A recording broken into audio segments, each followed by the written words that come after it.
E aí, pessoal? Silêncio lá pra frente, pessoal.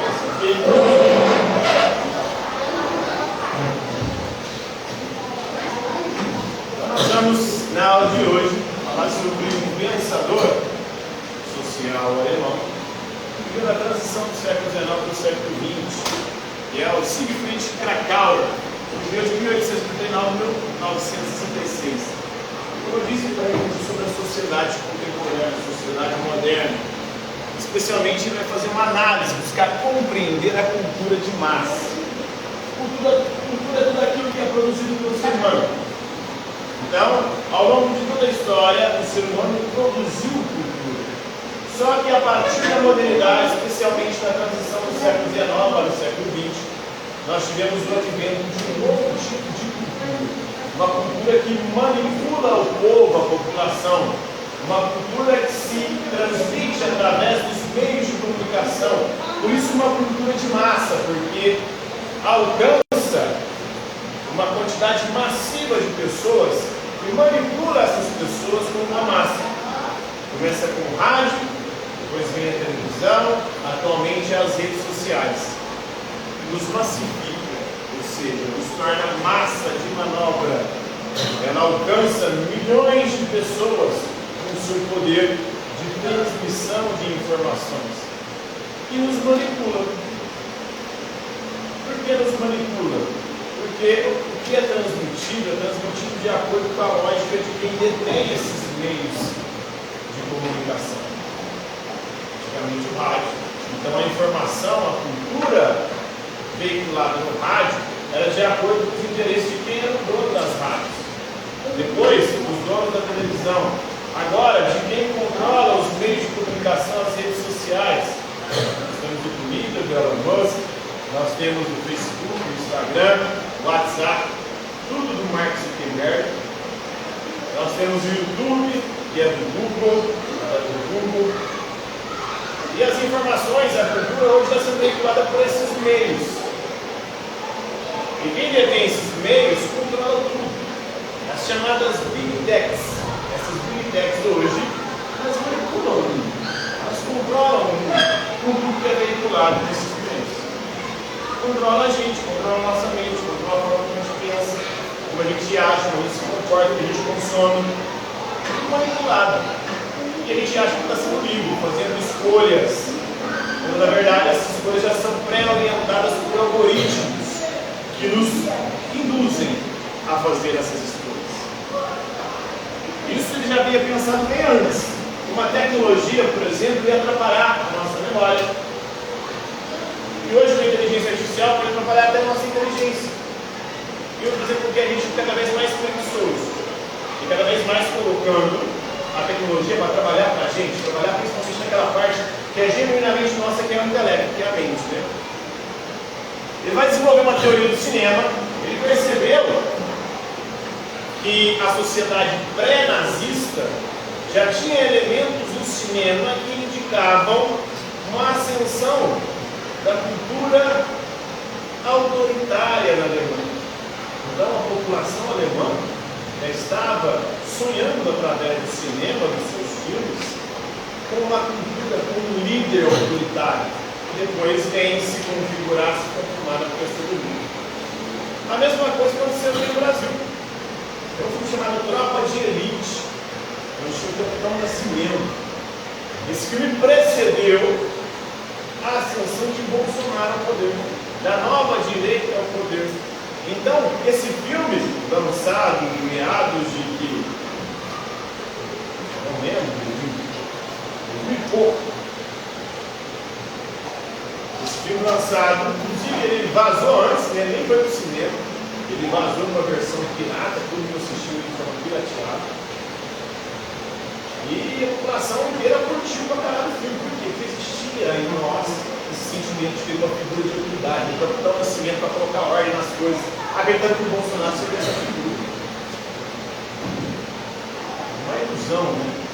Então, na teoria do cinema, ele já mostrava lá na década de 20, década de 10 e 20 do século XX, o que levaria à ascensão de Hitler e do nazismo ao poder.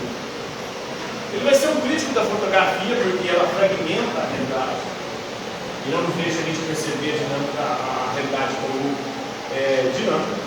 Ele vai criticar as formas de arte, ele critica o cinema, mostrando que o cinema ele já revela antes aquilo que a sociedade almeja, aquilo que pode vir a acontecer. Ele faz uma crítica da cultura de massa controlada pelos meios de comunicação e dá para a gente trazer para os nossos dias de hoje com as redes sociais.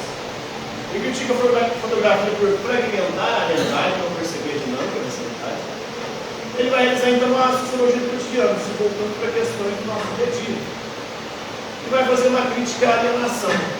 Uma alienação produzida muito mais pelos meios de comunicação do que uma alienação do trabalho, como diz o marxista. Ele é da escola de Frankfurt, é uma escola filosófica que surgiu, se desenvolveu na Alemanha. E ele vai fazer essa crítica da alienação. O que é alienação? É como o outro tomar aquilo que é nosso. No caso aqui seria a nossa consciência. A nossa consciência é manipulada. Nós não somos donos nem pela cultura sobre a nossa própria consciência. Ela é manipulada e controlada pelos meios de comunicação, primeiro rádio, depois televisão, antes pelo jornal, pela mídia impressa, depois rádio, televisão e agora redes sociais, mídias, big techs. Hoje nós vemos a sociedade da informação, um capitalismo informacional, onde a maior fonte de riqueza é a informação. E quem detém as informações, quem coloca informações de nós em todos os momentos são os big techs. São essas grandes redes sociais: Twitter, Instagram, Facebook, WhatsApp, Telegram, YouTube.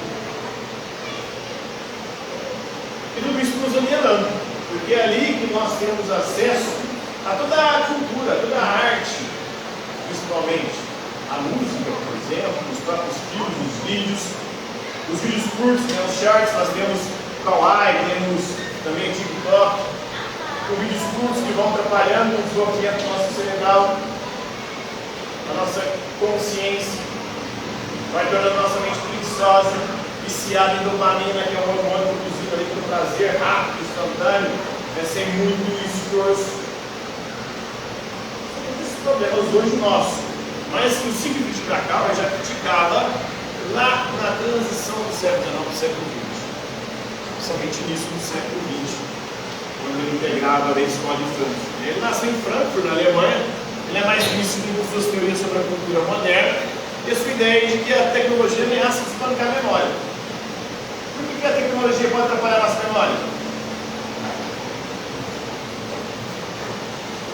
Nós não estamos exercitando mais a memória, nós estamos transferindo tudo para a máquina, no caso, o celular. Nós estamos transplantando a nossa memória para o celular. Vamos guardar mais números de telefone das pessoas. Tudo a gente tem que colocar no celular para poder ficar registrado. A gente não exercita mais a memória, guardar as coisas na nossa própria cabeça. Platão já criticava isso lá no mundo antigo. Os livros. Acreditava-se que os livros iriam suplantar a nossa memória, porque a gente teria preguiça de lembrar das histórias e colocaria as histórias pelos livros. Agora tem piorado, porque com o TikTok, com esses reels, com os shorts do YouTube, nossa memória está sendo destruída. Porque você assiste um monte de vídeo, depois você nem lembra mais do que você assistiu. Se perguntar para você 5 minutos depois que vídeo você assistiu, você não lembra. Porque você está constantemente mudando, estímulos constantes.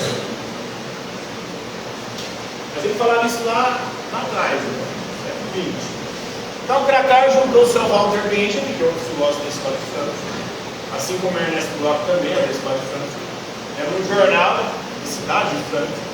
E ele passou a ser editor de cinema, passou a ser um crítico de cinema, inclusive criticou o cinema alemão pré-nazista, porque já era um cinema que apresentava personagens autoritários. E até é muito engraçado isso, porque no Brasil nós temos a mesma coisa que o filme Tropa de Elite.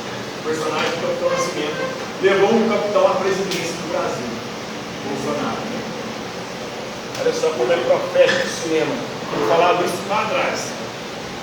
Então, o editor de cinema de literatura criticava, isso são formas de arte, assim como a música, né? Todos eles hoje têm transformado essa arte, transformada em mercadoria, na lógica do sistema capitalista, e buscam lucro, não importa era o prazer e a fruição artística e a conscientização que a arte pode levar, mas o que importa na arte é vender, dar lucro para o sistema, para quem a comercializa. Né? E começou a analisar os artefatos culturais da sociedade, da propaganda ao cinema.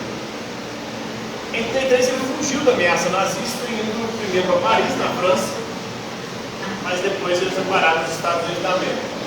Ele teve uma grande influência sobre um Theodor Adorno, que é outro grande expoente da história de França. Ele teve influência sobre Walter Benjamin Ernst, Theodor Adorno, que são três grandes figuras chamadas de história de França. Então por hoje é isso aí, galera.